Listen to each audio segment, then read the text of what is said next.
Welcome to XNA Tutorial number 5, the last tutorial for C# syntax. Next tutorial we'll go into actual game stuff finally, and all this stuff we've been covering is stuff you'll need to know, so it was a good idea that we did this. Okay, I know I said I was going to cover inheritance in this tutorial, but I have a few other stuff to cover, and we can do inheritance in the XNA game tutorial stuff. So, in this tutorial we're just going to discuss how to make objects and how to use private attributes or private data. These includes private attributes, methods, and all the other stuff. And how to use constructors. I showed you the constructor template last time, but I didn't go into it, and I'll go right here. This is a constructor grammar template.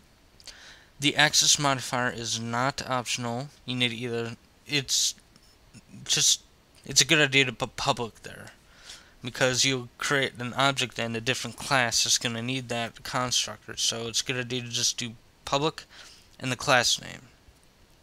This is a special method, but it is a method. The method name has to be the class name, and then it acts just like another method after this.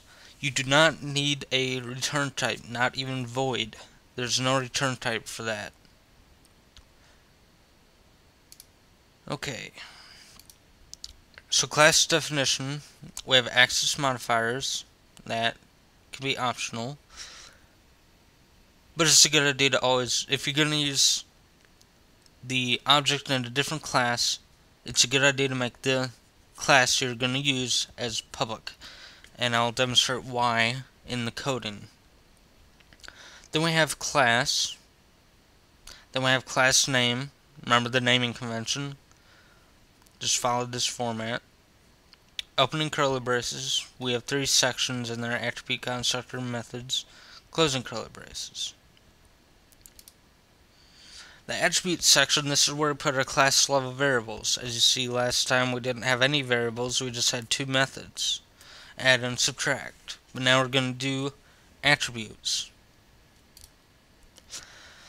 The constructor section, we discussed that a few minutes ago. It's a special method, but it is a method, and it is called whenever an object is created.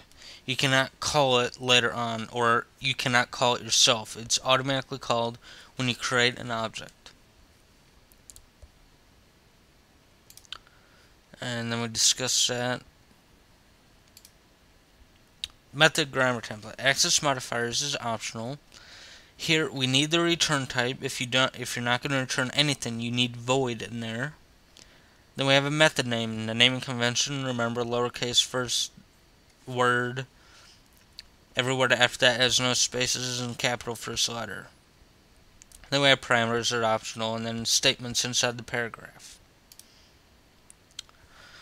Last time I discussed what can be an access modifier, and we only went into public, and now we're going to use both public and private in this tutorial.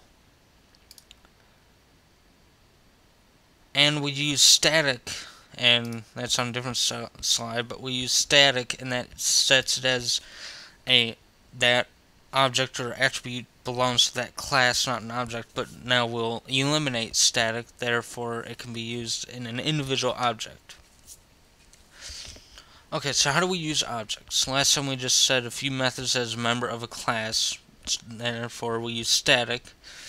But this time we'll be setting attributes and methods to each object.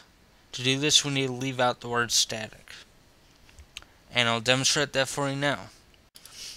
Okay, now to demonstrate objects. I've created a new console application and I named it Object Tutorial. You can create a new console application by going to File, New, Project, and name it whatever you want. And once you do that, you will have a class already in your program called Program. And inside that, you'll have your static void main method. And what we're going to do in this tutorial is make another class. So right-click the Object Tutorial name, not the solution, but the name, and go to Add a New Item. Class should already be selected, and name it. Let's just do something simple for this tutorial. Player. And the only thing in this class we're going to have is health, just to keep this tutorial short. And it'll demonstrate the use of objects. So in this class, we need to have our three sections: attribute, constructor, and methods. So our attribute is going to be private. It's going to be an integer value, int, and it's going to be health. So that's our attribute. Remember, you can have as many attributes as you want, as different types, different access. You can have 10 private and 20 public, and it doesn't matter how much you want. You can have as many as you want. Okay, so now we're going to make a constructor. Now, a constructor isn't required, but if you do not have one, the compiler will make one for you. It's required by the programming, but it's not required by the user. So if you leave one out, it'll make one for you. But let's make one ourselves. It's going to have a public access, no return type. It's going to be the same name as a class. And you can tell that you did it right because it will change colors. And now we add a parenthesis and it'll change back to black. And that's okay, we want that. And now let's just have one parameter called int health. Or new health. Int new health. Okay, inside the constructor paragraph, let's say health is equal to new health. So this health refers to the attribute health. The new health refers to the parameter new health. Okay, so that's it. Now, if you want to call the health inside program.cs, you will not be able to because it has private access. So we need to have getter and a setter. So we have a public void set health int new health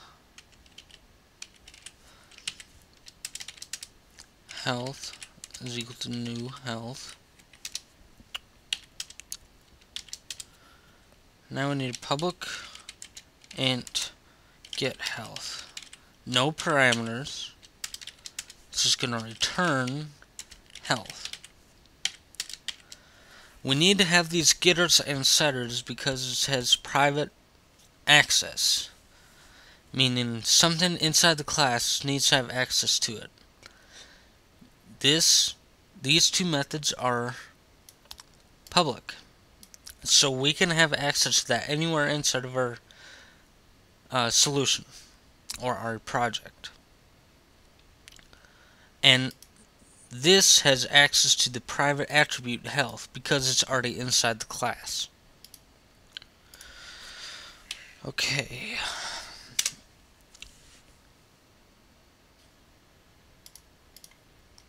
So that's pretty much it so far. Let's go inside, let's save this, then go inside our program.cs and let's make an object of that player. To make an object, you say the class name, then you provide it with a variable name of anything you want. I'll just say player1. Then you need equals, and then you need new, and then player. Now this will call the constructor. So we need to have a parenthesis, and then it's expecting an integer value for the health. So let's just send it 100.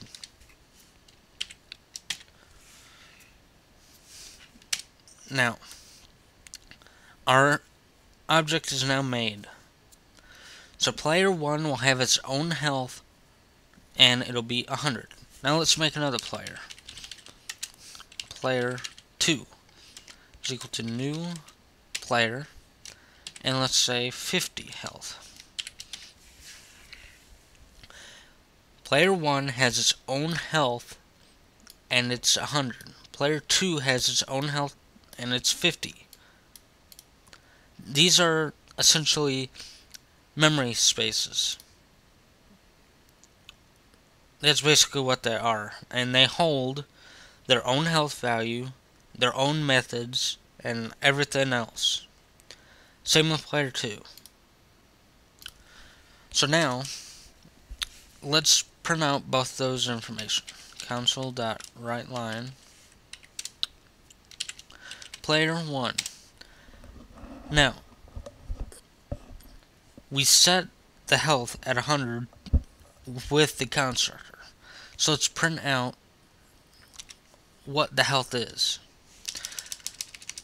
Erase player 1 and let's say quote health for player 1 is space quote space plus space player 1 dot get health opening closing parenthesis dot toString opening closing parenthesis closing parenthesis semicolon.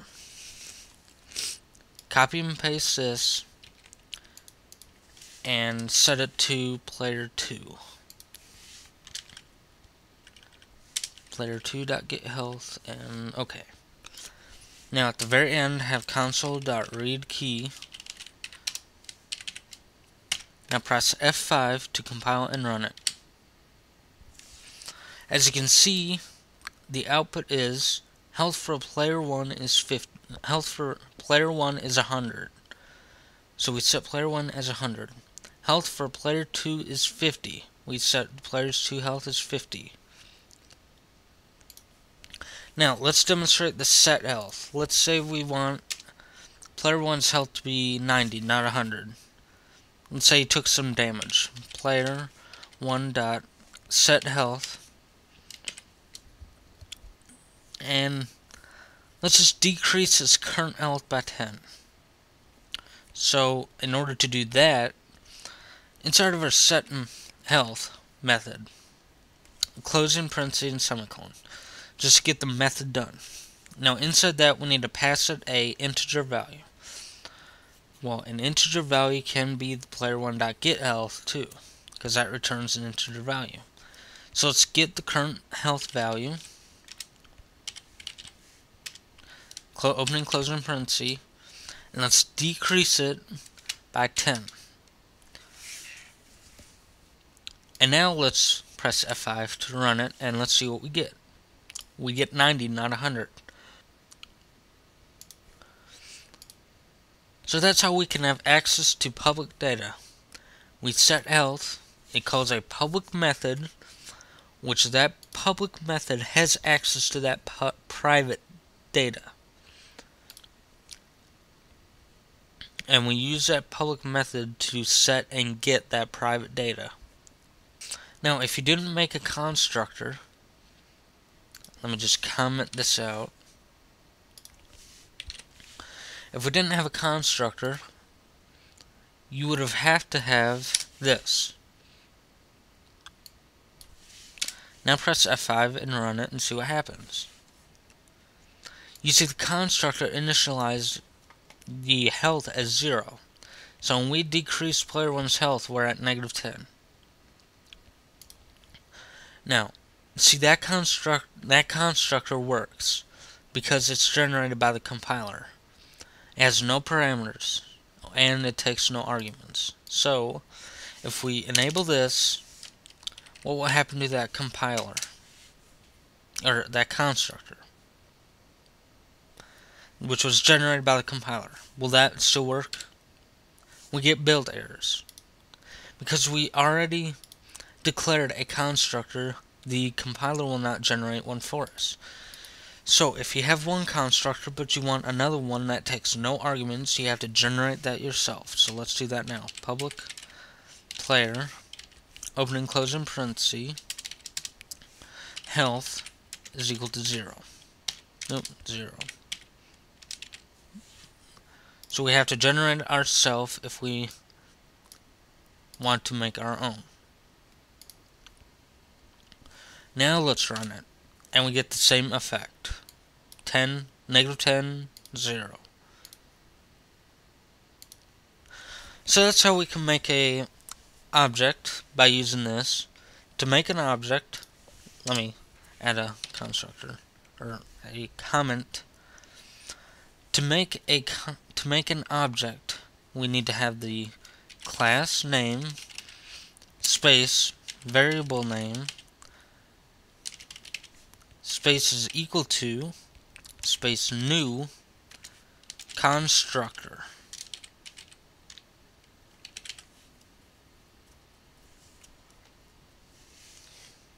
And then provided by the TRS. Okay, so let's say 150.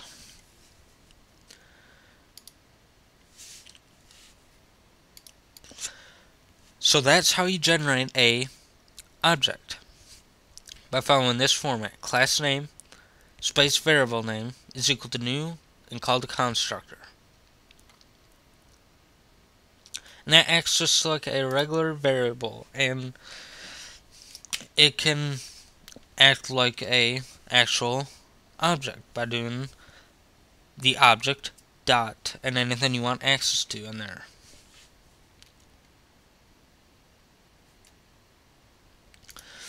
Now, private data can only be accessed by stuff already inside the class,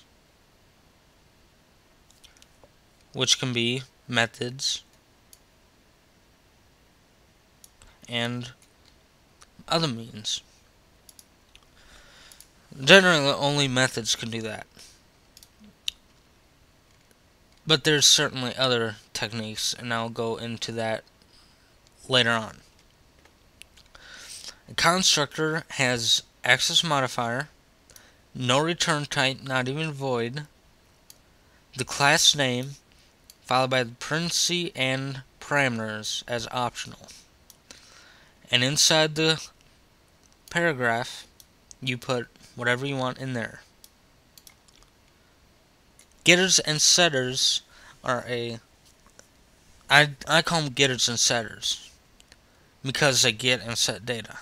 But they're basically just a method to get and set private data. The set health takes one parameter, or takes one argument, and that will be used inside there to set health.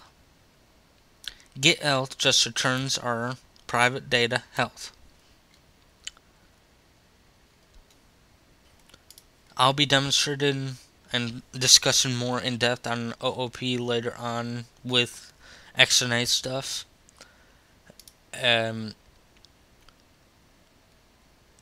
But until then, this is basically all you need to know right now.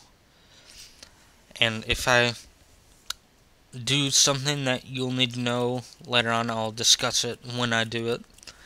So this is pretty much all you'll need to know before we go into the XNA stuff, and then we'll go from there. Well, that's it for this tutorial. I hope you get a good understanding on what the C# language is and how to use it, and I'll go more in depth on stuff later on as we go through the XNA tutorials. But next time I'm just going to show you an introduction to XNA and how to draw a sprite. Hope to see you next time.